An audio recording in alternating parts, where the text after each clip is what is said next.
I'll start, and I'm sure Michelle will have some to add on that as well. But we're going to look at this from kind of a macroeconomic view. How are the macroeconomics of works? Basically, we're experiencing economic failure, and we know that due to the lack of competition and the inflated prices.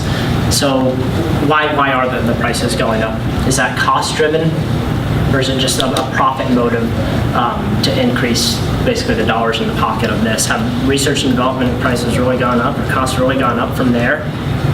Or is it just because we can? Because at the end of the day, how much are you going to pay for an EpiPen? If it goes from $600, $700, no, that's not worth it. We'll skip on this. It doesn't matter how much it costs. You will always buy that. So from a macroeconomic perspective, that's going to be a market failure, and it's not sustainable long term. And that's really what we're trying to fix, because this is not an issue that's unique just to you guys, to Mylan. Every pharmaceutical industry experiences this, and it's who's going to be the first mover, who's going to be the one to step up to the plate and really change that. I want to jump in here quickly and make sure that you know that our facts came from mass media. We read article after article after article where the public is expressing negative opinions about your company. So from a scientific basis, those people talk about anecdotal kinds of information. So you're really basing all of this on anecdotal information. You don't have broader information than that? We did also conduct some research. We pulled some individuals in a sample and got some opinions that way. And unfortunately, public opinion is anecdotal. There's really no subjective, no quantitative aspect to public opinion, aside from polling. And we did, the majority of the people that we poll express negative sentiments towards your company.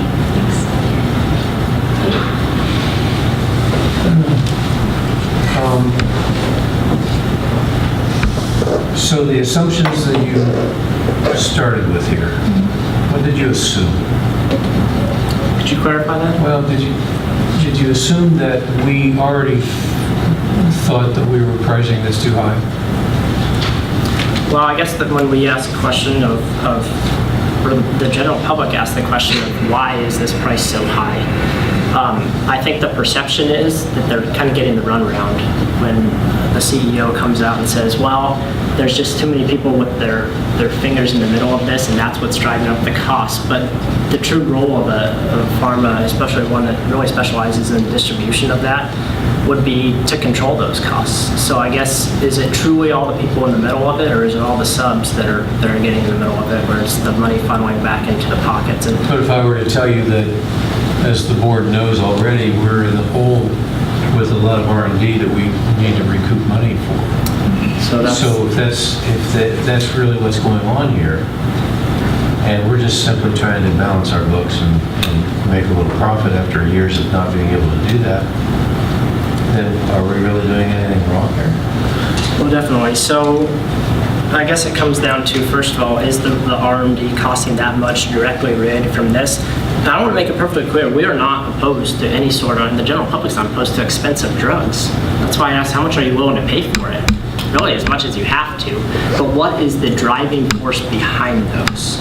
And was there an ethical checklist that went into, okay, so the cost went up a little bit, it's not like they're directly related to the EpiPen or the distribution of that, but maybe of something else. So how are those costs allocated to the products, would be my question. And additionally, the public needs to see that tie. If that's really why the price is going up, say so. Be transparent. Tell the public what's going on. Don't try to hide things. Let the public know, hey, we're in the hole for R&D. If you want to see these drugs in the future, then we need to raise the price. So if you do have a justification, that's wonderful. But unfortunately, you haven't projected that justification to the public at this point, and we're encouraging you to do that. One more remark. I believe, Sarah, it was you that said healthcare is a universal right. Do you want us to take on the political bombshell you just said? I don't believe that you should express it in that way, word for word, but I do believe that you should promote the ideology that anyone should be able to go into a hospital and get affordable health care. like I said, if you go bleeding into a hospital, they're going to take care of you no matter what. We already believe that everyone has a right to health care. And I guess from there, why does this company exist? Why do you guys exist? Is it strictly to turn a profit, or is it something higher and more noble than that? Capitalistic society. Capitalistic society will experience failure, though, and the competition isn't there from that. And I guess the responsibility that's involved with that capitalistic society and the ethics that's involved with that has to be there, and it's unique to the pharmaceutical industry. Like this isn't any other product. You're not furniture manufacturers, where the self-balancing feature of capitalism, which is the competition, is there to regulate things. There is no invisible hand or anything like that. And I'm going to So jump I'm in. a board member, and I don't understand what it is you're asking me to do specifically. So are you asking the board to reduce the margin from the data that you gave, 55% in margin? Are you asking it to be, let me finish the question, please. Sorry. Are you asking that it be 10%? What exactly are you asking? What are the financial ramifications to our business in doing that? And at what point is a profit unethical, and at what point is it ethical? I don't understand what you're asking us to do and how you would address those questions. So we're not necessarily asking you to reduce the price. We're asking you to think about your decisions before you make them. And I know that you think that that's something that you already do. However, there are many more aspects besides the financials that need to be considered, including the public's reaction. Evan? But these all have financial ramifications, so I'm trying to figure out... Exactly, Evan's going to take that. So I'm trying to figure out the cost associated with what you're asking us to do. The cost of, so we're not directly asking you to reduce any costs. What we're asking you to do is re-examine those costs, or more so the prices. Re-examine those prices that you're charging and make sure that those prices are reflecting an ethical standpoint, that when the price goes up, there's a cost driving that, and it's not just the lack of the self-balancing capitalistic feature of, well, they're going to buy it regardless of what the price is, because it certainly comes down to that. No matter how much that costs, people have to have that drug. So I guess when I go through the annual report, when you have $999 million in cash on hand and revenues are soaring, I guess it just raises questions that we would like you to analyze under an ethical lens. Well, I'm going to follow up on the questions that my fellow board members have asked, and I'm going to ask probably what might be considered a more difficult question, but it's related to the bombshell. Why would we bother to be in business creating innovative solutions in healthcare when you want us to consider that healthcare is a universal right, and in fact believe that the public says whatever the public wants is the most important thing? The public believes they should have universal health care and that it should be free. Why would we be in business? I mean, what you're saying to us is don't bother to be in business because healthcare, the argument I heard you make was healthcare is so important, you do not deserve to be making those kinds of profits with the kind of innovative things that you've done. Yeah, so we're not asking you to say, hey, put profits aside, we're done with all of that. There's a responsibility, though, that comes along with being a board member on pharmaceuticals. Look at countries like Sweden. They have some of the best healthcare in the world, and their pharmaceutical companies make profits. Then they're subsidized by the government. That is a factor, and we're not exactly sure how the change is coming, but we do know that it is coming. Can you talk to me about that? You made a number of references to that in this presentation, that the young people are clamoring for ethical practices, and they will occur. I'm going to echo what my colleague here said. Where's the data that says that that's true? Other than popular press, which has let us be in a position where we clearly are not being perceived as particularly ethical. If you look at that Supreme Court decision that I mentioned, FTC versus activists, it's beginning there. That's an example. Maybe not necessarily the beginning, but an example of the closer scrutiny that's coming. So you're going to be facing this scrutiny towards your actions as a company, and that's going to lead to increased transparency. And with transparency comes those ethical practices. They go hand in hand. And that's just one regulation, but we do feel that that is the general shift towards transparency that is occurring. Well, I think there's going to be a lot of companies who aren't interested in going into the pharmaceutical business, which would mean we're not going to have innovative medical solutions because people are not going to. I'm sitting here as a board member going, why bother? I mean, we've invested in a very innovative thing, and you guys argue that the drug is cheap. Yeah, the drug is cheap, but we're not providing the value based on the drug. We're providing the value based on the actual dosage of the drug, the actual injection technology. So I guess that's my major concern is how do you answer someone who says, yeah, I'm out of here? As far as a company who says, I'm not going to Yeah, I don't want to do innovative pharmaceutical or medical device work because you're arguing that there's a universal right to health care, and that is going to factor into what kind of incentives we might have to have a business. So I don't think we're going to change our stance on the universal health care and whatnot of it being a basic human right. I misspoke. I don't want to say universal health care, but a human right to health care. But what we will argue is, I guess, the government loves to regulate everything, don't they? So when you have a macroeconomic failure, and according to many economists, they would consider this a failure just due to the lack of competition, the nature, reality of the pharmaceutical industry. And like we said, this is not something that's exclusive to you guys. Everyone's experiencing it and kind of battling it out for themselves. Generally, the first mover on something, you guys are first movers all the time on this stuff of let's move first on the innovation and all that. But it may be time to take a step back and say, let's first move on a more ethical climate. And it's almost a self-regulation type deal. So the government does not get involved with that. So I guess we would keep our stance firm on the regulation would be coming from the government. And it's true that the profits will decline in the short term, but they're still there. The profits are still there. The margins are just not as high. It just seems to me that you're telling us to stay in business and lower our margins. We're telling you to stay in business and make sure, but with the ethical checklist, make sure each decision that you make is analyzed under an ethical framework and not strictly. Everything in the world doesn't come down to the income statement. It just doesn't. And with a little bit of self-regulation and first move on that, you're going to help yourselves in the long term. And when the public sees you doing this, when they see the steps that you're taking, that you realize that you possibly made a mistake, potentially, with the price increase with the EpiPen, when they see this, they're going to react. And the reaction is going to be much different than the one that you just saw in August. It's going to be a positive reaction.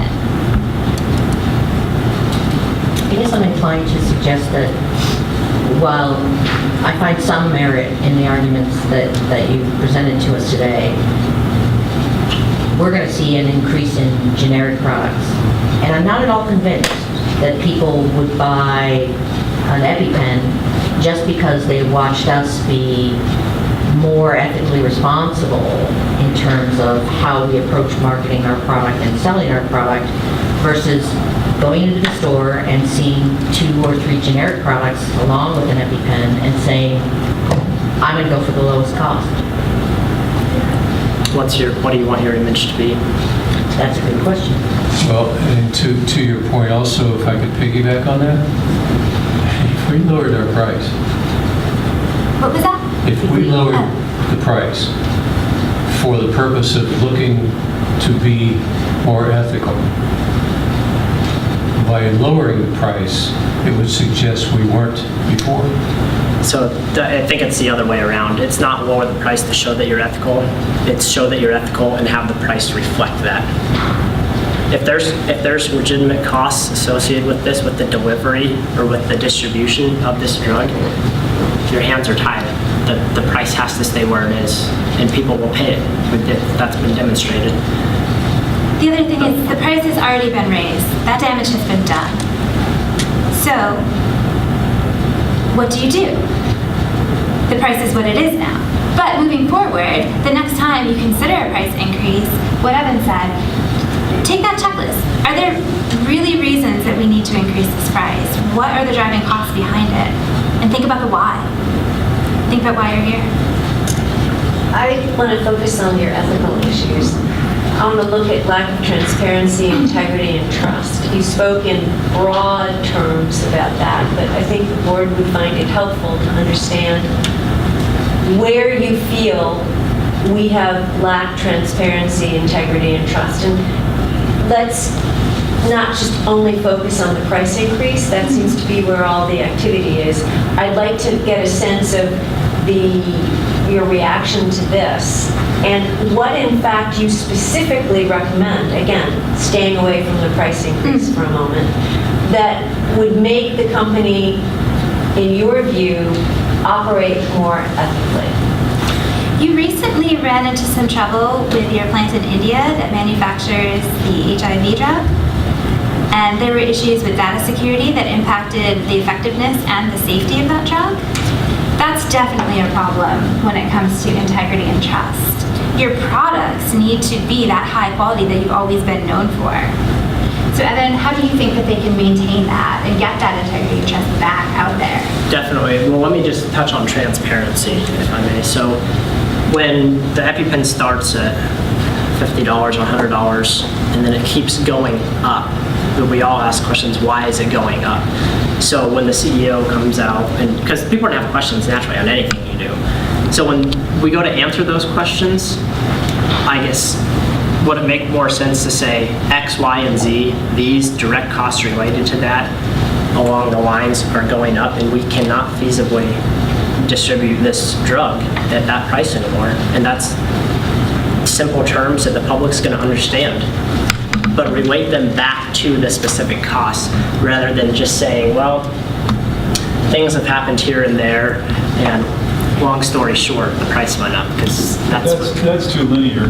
The price is really the function of the operation of the organization and all of its attendant costs, and that gets allocated to the specific products that have to bear a burden of a broader cost environment. So you're suggesting a linear rationale for customers when that's really not how pricing is configured in terms of the overall organizational cost. So you're saying the indirect costs associated with just the company operating would Right. definitely, yeah. Right. I agree with that. So why did those costs go up? Well, it went up because we had increased costs. You said that we increased the price point 1%, but it only generated a 55% margin. So that'll tell you there's a whole host of attendant costs. Also, it went up because the market could bear it, and we have a fiduciary responsibility to our shareholders to maximize return on investment. And so that's why it went up. And we hit a point in which we're getting significant pushback, and so we need to adjust that. And so that's why it went up. Right, so the price went up, you said the profit margins from 10 to 55% is what we're telling you.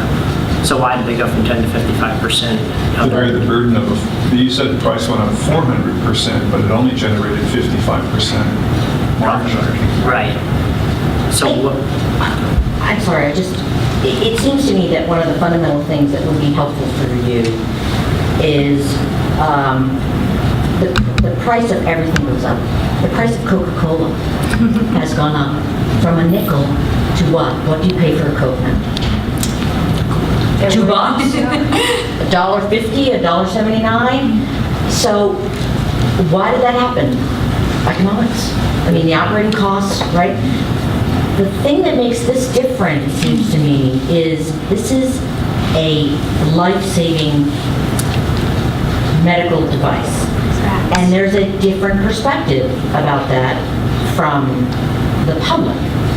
So, but it seems to me that there's some fairness associated with having the public understand what it takes to deliver that product, and still feel that the company has done what they can do to do that. So that's, I think, a really key distinction between what we're doing in business versus Coke, Pepsi,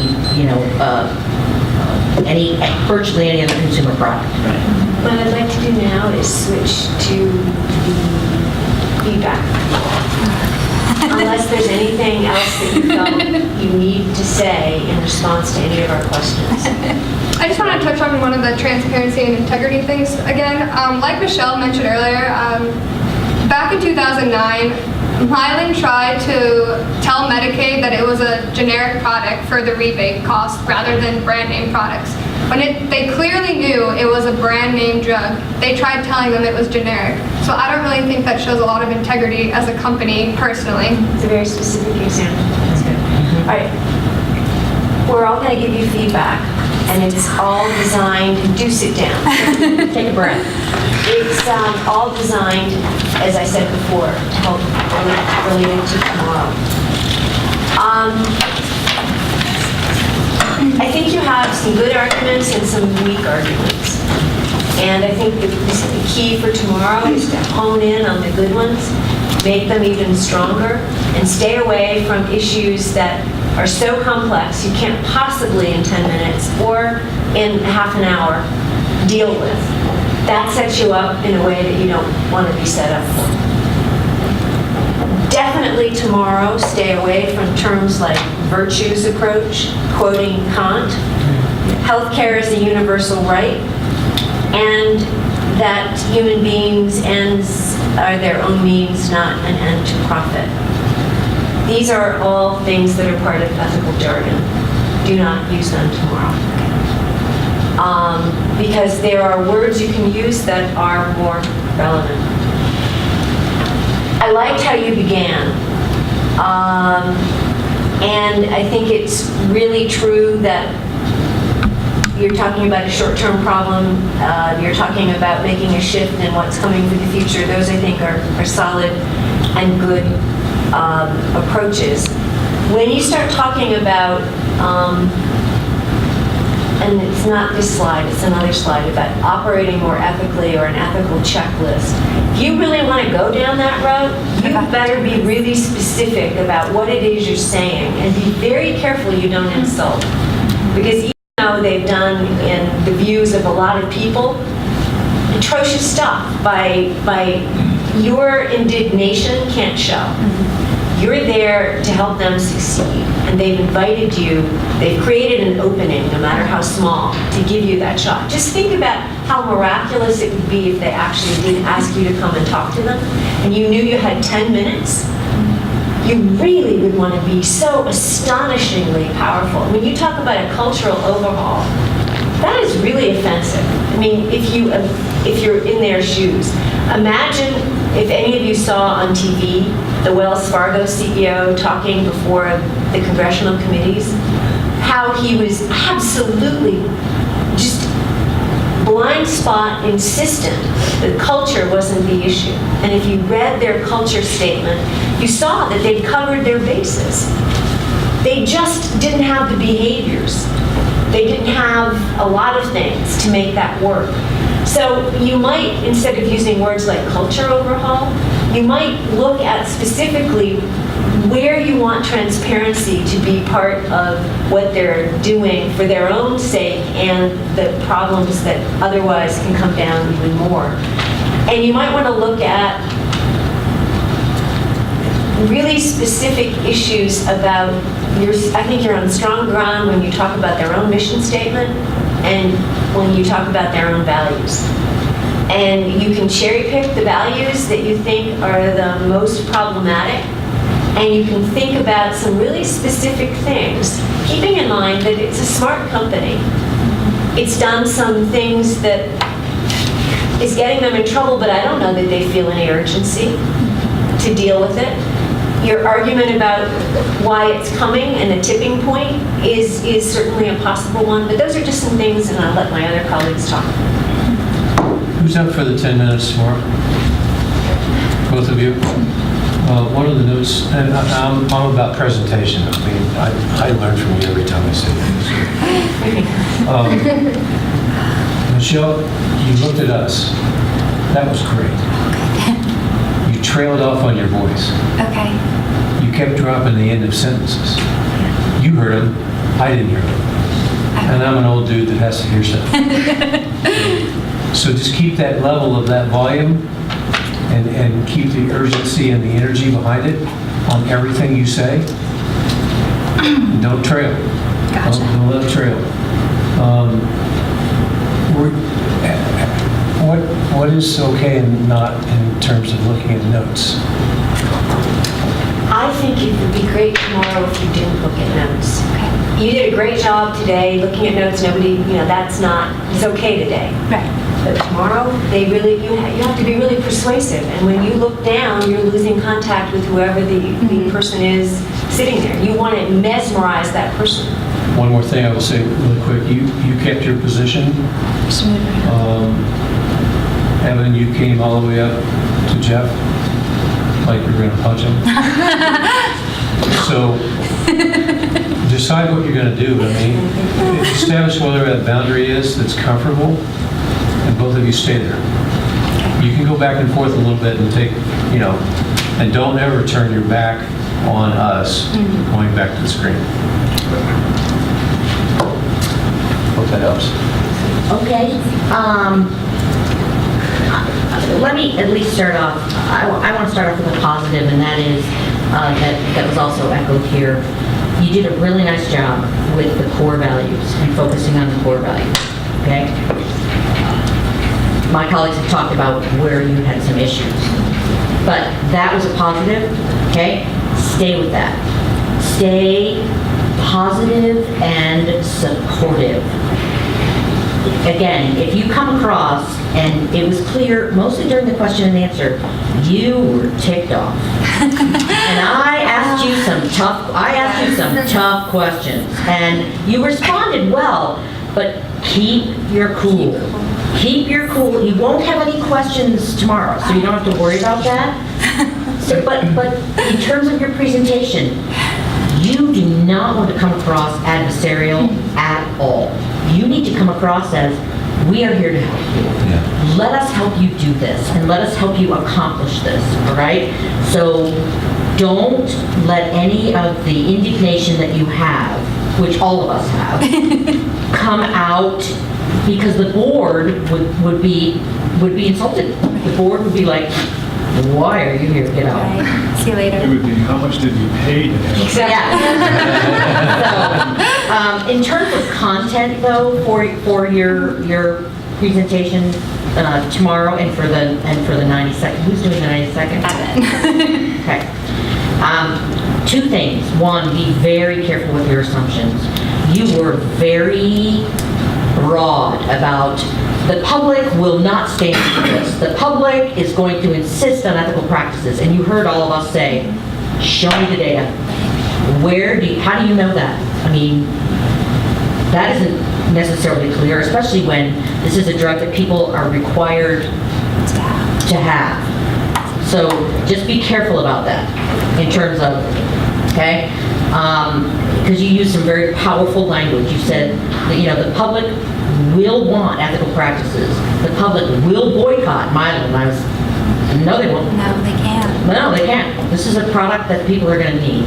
So just be careful about that. That you can say, generally, there's concern by the public. Okay. The other thing I think you missed here is what I mentioned right before we finished. There's a real advantage that you have here that as a pharma company or a medical device company, I mean, technically their patent and their value added is through the medical device, right? The injecting technology. That they have a special duty versus other companies, which gets you out of the problem, why I said to you, well, Coke has raised the price, right. And consumers aren't going, boycott them.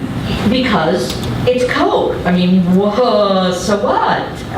But this is a serious healthcare, and all pharma is fighting it. So use that.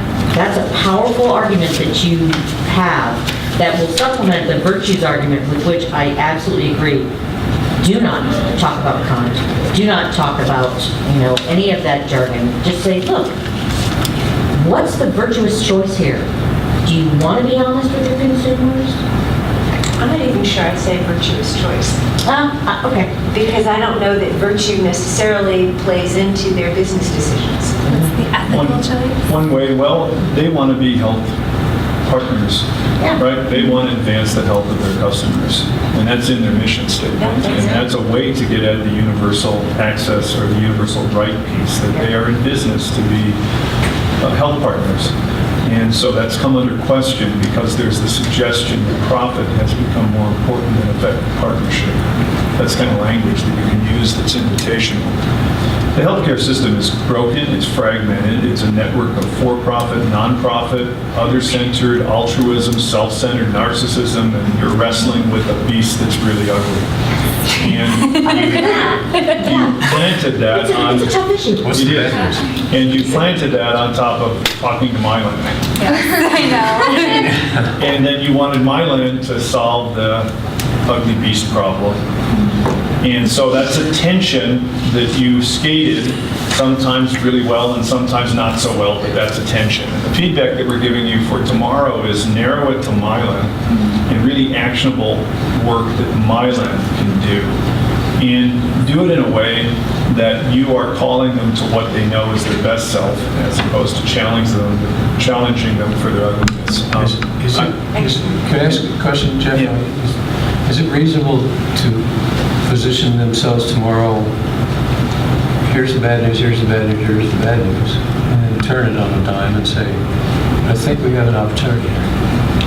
Yeah, and that was the position that you initially took, right? That there's a lot of bad PR, there's a lot of problems, but we think that there's a way really to move this forward into partnership. And so there could be some ways to do that. And that's us sitting here looking for the good news. Yeah, so the other piece is from a presentation style standpoint. So that, how much did we pay to bring them here? That was a question that came right away to me. I've been on lots of boards. That would be the first thing that I would react with. But the other one is, and I thought it was instructive, Evan, you said, I don't want to be preaching our framework. And you used the word preach, and that was what I was feeling about your presentation.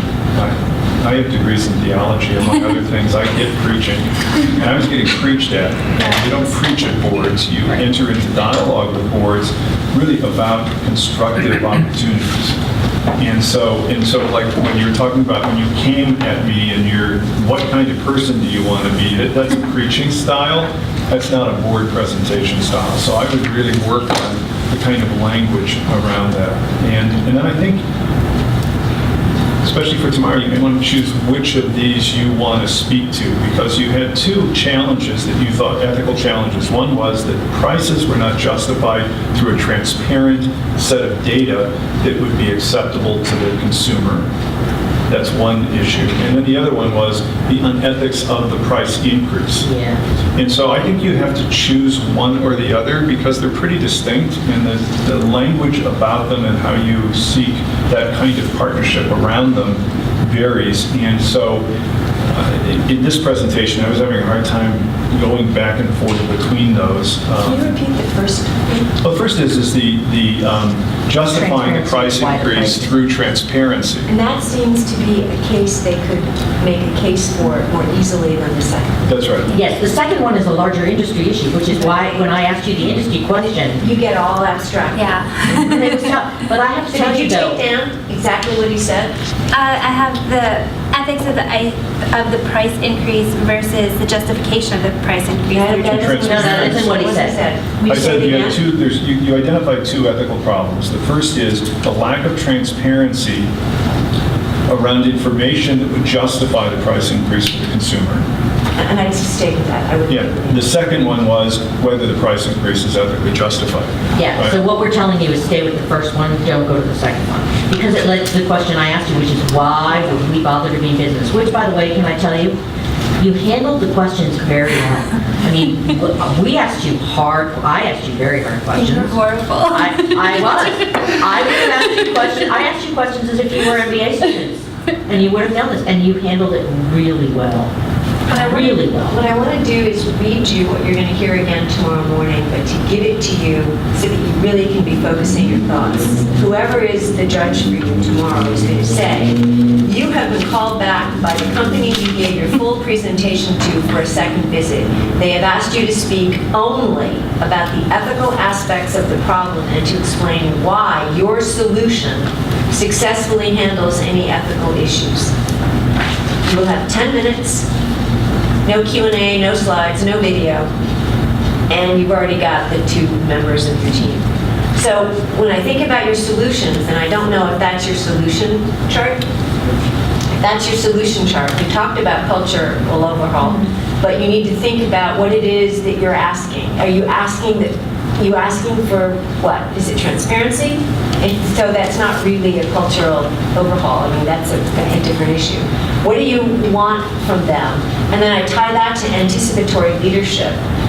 I don't understand the bottom line of what you think the solutions are, besides the whole price thing. So if you could just throw out a couple of words, that might be, and we can react to them, that might be helpful to you, because this is really vague, and if you go home, back to the room, and you start to do your 10 minutes, and you're basing it off of this the way it is, you're not going to get the power that you can. I think what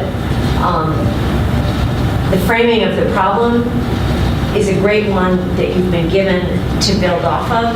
I don't know how that would change any of these, but if you could just give us some specifics, we can give you some reaction to what you have up there as ethics. I know you're tired. I know, I You'll be feel, more tired later. It's okay. You did a good job. thank you. You did a good job with a very difficult topic, and we were hard on you. I definitely feel like I've been through the ringer. You go tell people, she was so hard on us. You were so nice in the elevator. I want to know what you mean by anticipatory leadership. You don't have a lot of time, and that would be Okay. helpful. So what do you mean by anticipatory leadership? So it's looking forward to the future and kind of, Evan, what did you have this? Yeah, so, You're talking about being an industry leader? yes. Yes. Okay, Talking about changing. First mover. First mover, yeah, but industry leader is maybe more hackneyed, but first mover, you're going to have to explain. I mean, use first mover, but use it in a way that, It's a cute phrase, it's not. yeah, I wouldn't use Yeah, it. don't use it. So you're talking about a leadership that is justified, a leadership that does justice to your mission and your values. How about ethical leadership? Yeah. Well, Originally, we had the solution as maybe potentially letting go Heather Brush, the current CEO. Which is one potential. but you're talking to her, and I don't think they'll pay you. Exactly, so that Not a was- good idea. Yeah, that was why- they won't pay you. Hi, Heather, we should let you go. Yeah, so that's why we took that one out. That's smart. Yeah, That's smart. that was smart. But you need to think about what you mean by leadership that whether it justifies and whether the leadership that supports the values and mission that you have, and what you're really looking for in that leadership. Now that's maybe where transparency comes in. If you used words like partnership rather than adversarial, you described as basically a perception that we are adversaries of the customer. And you would like us to develop a true and public persona of true health partnership. That would be terrific. And then think about what the behaviors are that you're going to suggest that they do for that to be true. Yeah.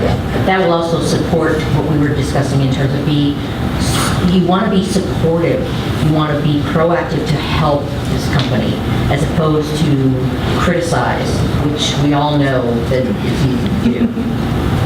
For the ethical checklist for major decisions such as price increases, I would step back from that and I'd welcome other input. But my first thought is that you would perhaps invite them to be extremely conscious of their impact, and to the language of partnership, the ways in which decisions would undermine that partnership. I think, I'm sorry, go on. I believe there's a recent publication, January of this year, in a publication called Modern Healthcare, that indicates that physicians are prescribing other than Mylan EpiPen precisely Yes, because of the price I point. saw that in the news. And so So there really is market competition, and they already are suffering erosion because of that competition. So that might be some data that could help you about the urgency of some of this that's less global and more specific to what they're experiencing right now. I don't know if that's where you were going. Yeah, I think that's great. And I guess in terms of other ethical, what else are you asking of them ethically? Just again, I mean, what is the solution? Besides the partnership, besides more transparency, besides impact, what is it that you ultimately want to see happen for them that would help them succeed in, let's just keep using the metaphor of having that kind of partnership that has integrity? Do you think set an example for the... Right. Right. His point is great. Say it louder. That's why they called you in. Right. That's what they're They expecting. want you to fix this. Right. Help. We want help. Right. Need help. So you might think about beyond the grotesque price increase, is there anything else about their behavior that you can see that you could build off of and support them in behaving as leaders who are going to be helping change the industry for the better? So we're looking for something positive here. Absolutely. Yeah. You don't have to answer us now. No, Okay, so just, that's something to think about. Something to think about. Yeah, because I think it's a useful thing. You're asking them to be more ethical. That's offensive, Right. because everybody thinks they're ethical. Right. So if you can find something that they've done and then encourage them to do more of it, you're not saying be more ethical, you're helping them be more successful, and they will be more ethical, but they won't realize you did that to them. They could maintain the current price point, and they could dramatically expand their coupon program, which is a discounted price point for those who have need. So the net effect is they would drop the price overall, but they would show themselves as a much more effective partner in the marketplace for those who have need. So So that would be great. so you can look at that. And you know, in the past, they distributed EpiPens to schools, right? We did read about that. Which is a really positive thing. There, you know, that's maybe another thing to think about is maybe you should go back to saying we will continue or increase our providing these our product to places where they clearly would be used, like public schools and hospitals, and I mean that's a positive. And I think you're also starting to, at this point, lean into getting more help. The PR people need to let the world know. Yeah. And I don't know. Well, they haven't done it yet, so I don't know where that line I is. think if you only have 10 minutes, you don't want to mention PR. I think you can talk about communication, Okay. but communication to foster the partnership. Maybe that's the missing piece. That could be one of the other things as part of the solution, is that communication with the public, an open dialogue. as The opposed communication to- with the customers. With the customers. Because once you have the customers understanding and, whatever, I mean, the PR is great, but I think it then becomes, in 10 minutes, the arguments Yeah. aren't strong enough Not yet. very well. Yeah. So partner with the public or with healthcare providers? Well, doctors and medical insurance groups are the customers. And so you're getting a public reaction. Who's buying the drugs? Well, the people are paying, but they're paying through their insurance or they're getting prescribed the drug, right? So it's both and, not either or. Really, you have into your question. Okay.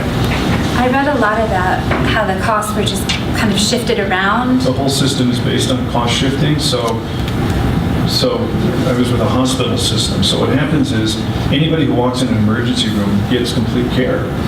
Well, who's paying for that? Well, the private insurance is paying for that. That's a cost shifting system. And one of the strains in the hospital systems right now is that the private payer is shrinking what they want to pay, but the costs for everybody else continues to go up, and so you're getting squeezed on both sides. But the whole system is based on cost shifting. And what people pay is very different than what posted prices are.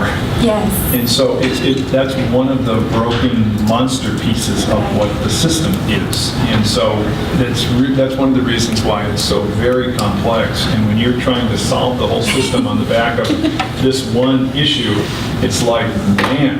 Yeah. And you're trying to solve leadership, and you're trying to solve partnership. Yeah. You got a lot on your plate. You did. It's like when the president said, who knew that healthcare could be so complex? Yes. But I think when you focus tonight, it'll be much easier for you to be strong and compelling in 10 minutes around things that don't make assumptions and that don't get into ground that you're going to need too much time to explain. And remember, they've invited you in, as you point out, and they want you to solve this. So make it easy for them to hear what you have to say.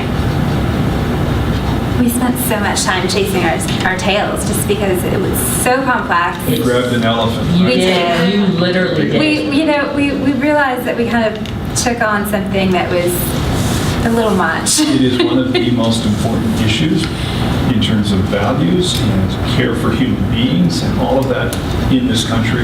It's really great that you wrestled with that. Yeah. Absolutely. You walk out of here feeling like, wow, that wrestling was incomplete. Yes, it is. The country hasn't figured out how to wrestle with this piece yet, so that you guys aren't Exactly. going to be able to figure that out either. But Exactly. You took it great. on. You did. You took it on. And I think it's great that, stick with the transparency piece. Okay. Because you don't want to get into the quagmire that We don't I wanna led open you that into, can. which is, so you don't want any of us to be in business? You don't want to go there. Right? I think You don't want to go there. I think you'll do a great job. I do too. Great beach walk and a little bit of cleaning of the energy. Yep. You know, what you did is what you'll do in a work world.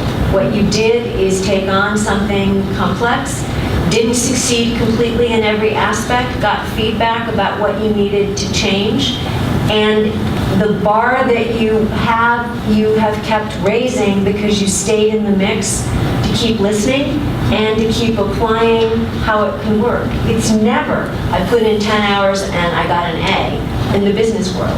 You put in 10 hours and someone says,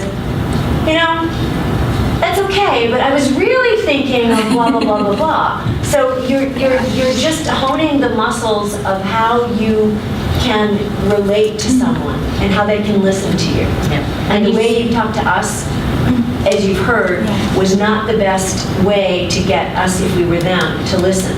The way you'll talk tomorrow will be a far better way for whoever it is to listen. I didn't mean to interrupt. No, I shouldn't have interrupted you. I was just going to say, but you stuck to your point. You stuck, so you can do that. Keep doing that. Just stay positive, proactive, cool. This is hands down, I've been in a lot of competitions, this is hands down the most challenging one. This was worse than facing Deloitte tax partners with Oh, this yeah. solution. Way worse. Yeah, because you have people who are working in industry, and all of us are on board. So we all know what it's like to be a member of the board of directors. And then you have people who teach at them. So we're like, duh. You did really well. Thank you. Thank you. so much. No problem. Good luck tomorrow.